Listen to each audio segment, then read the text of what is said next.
રાષ્ટ્રીય તપાસ એજન્સીએ ઝારખંડ અને આસપાસના રાજ્યોમાં આતંકવાદી સંગઠન પીપલ્સ લિબરેશન ફ્રન્ટ ઓફ ઇન્ડિયાના સભ્યો સામે ચાર્જશીટ દાખલ કરી છે.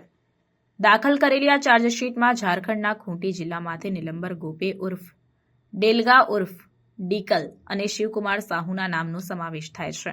આ વ્યક્તિઓ પીએલએફઆઈના પુનર્જીવન અને મજબૂત બનાવવામાં સામેલ હોવાનો આરોપ છે, જે ઝારખંડ, બિહાર, છત્તીસગઢ અને ઓડિશામાં સક્રિય છે.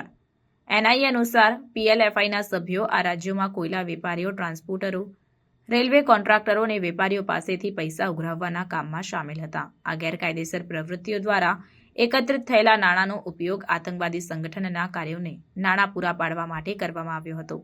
તપાસમાં ખુલ્યું છે કે ગોપે અને સાહુ પીએલએફઆઈના ધમકી પેમ્પલેટ્સ આગળ ધપાવવાના, ગ્રાહક સેવા કેન્દ્રો અને બેન્કિંગ દ્વારા ઉઘરાવેલા નાણાં ચેનલાઇઝ કરવા અને અન્ય પીએલએફઆઈ સભ્યોને કોન્ટ્રાક્ટરો અને વેપારીઓના મોબાઈલ નંબર પ્રદાન કરવામાં મહત્વપૂર્ણ ભૂમિકા ભજવી હતી.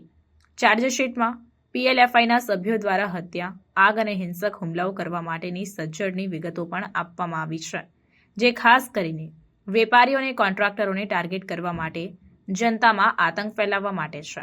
એનઆઈએની તપાસમાં વ્યક્તિઓની ઉઘરાવણી દ્વારા નાણાં એકત્રિત કરવામાં અને આતંકવાદી સંગઠનના કાર્યોમાં સક્રિય ભાગીદારીની પુષ્ટિ થઈ છે.